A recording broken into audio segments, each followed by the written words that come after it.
Hello all, welcome to PustakVani, your one-stop solution for book summary. Today we are here with the book name, Atlas Shrugged, by Ayn Rand. So let's start its plot overview. In an environment of worsening economic conditions, Dagny Taggart, vice president in charge of operations, works to repair Taggart Transcontinental's crumbling Rio Norte line to service Colorado, the last booming industrial area in the country. Her efforts are hampered by the fact that many of the country's most talented entrepreneurs are retiring and disappearing. The railroad's crisis worsens when the Mexican government nationalizes Taggart's San Sebastian line. The line had been built to service Francisco de Anconia's copper mills, but the mills turn out to be worthless. Francisco had been a successful industrialist and Dagny's lover, but has become a worthless playboy. To solve the railroad's financial problems, Dagny's brother Jim uses political influence to pass legislation that destroys Taggart's only competition in Colorado. Dagny must fix the Rio Norte line immediately and plans to use Reardon metal, a new alloy created by Hank Reardon. When confronted about the San Sebastian mines, Francisco tells Dagny he is deliberately destroying de Anconia copper. Later he appears at Reardon's anniversary party and, meeting him for the first time, urges Reardon to reject the freeloaders who live off of him. The State Science Institute issues a denunciation of Reardon metal, and Taggart's stock crashes. Dagny decides to start her own company to rebuild the line, and it is a huge success. Dagny and Reardon become lovers. Together they discover a motor in an abandoned factory that runs on static electricity, and they seek the inventor. The government passes new legislation that cripples industry in Colorado. Ellis Wyatt, an oil industrialist, suddenly disappears after setting fire to his wells. Dagny is forced to cut trains, and the situation worsens. Soon, more industrialists disappear. Dagny believes there is a destroyer at work, taking men away when they are most needed.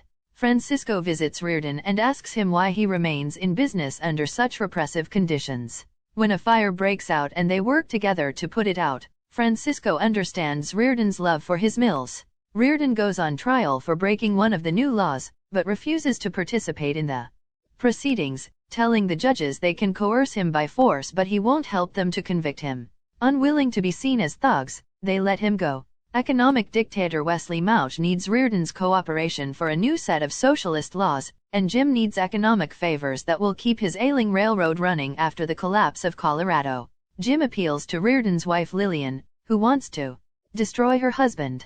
She tells him Reardon and Dagny are having an affair, and he uses this information in a trade. The new set of laws, Directive 10-289, is irrational and repressive. It includes a ruling that requires all patents to be signed over to the government. Reardon is blackmailed into signing over his metal to protect Dagny's reputation. Dagny quits over the new directive and retreats to a mountain lodge. When she learns of a massive accident at the Taggart Tunnel, she returns to her job. She receives a letter from the scientist she had hired to help rebuild the motor, and fears he will be the next target of the destroyer. In an attempt to stop him from disappearing, she follows him in an airplane and crashes in the mountains. When she wakes up, she finds herself in a remote valley where all the retired industrialists are living. They are on strike, calling it a strike of the mind. There, she meets John Galt, who turns out to be both the destroyer and the man who built the motor. She falls in love with him, but she cannot give up her railroad, and she leaves the valley. When she returns to work, she finds that the government has nationalized the railroad industry. Government leaders want her to make a speech reassuring the public about the new laws. She refuses until Lillian comes to blackmail her. On the air, she proudly announces her affair with Reardon and reveals that he has been blackmailed. She warns the country about its repressive government. With the economy on the verge of collapse, Francisco destroys the rest of his holdings and disappears. The politicians no longer even pretend to work for the public good. Their vast network of influence peddling creates worse chaos, as crops rot waiting for freight trains that are diverted for personal favors. In an attempt to gain control of Francisco's mills, the government stages a riot at Reardon Steel. But the steel workers organize and fight back, led by Francisco, who has been working undercover at the mills. Francisco saves Reardon's life, then convinces him to join the strike. Just as the head of state prepares to give a speech on the economic situation, John Galt takes over the airwaves and delivers a lengthy address to the country, laying out the terms of the strike he has organized. In desperation, the government seeks Galt to make him their economic dictator. Dagny inadvertently leads them to him, and they take him prisoner.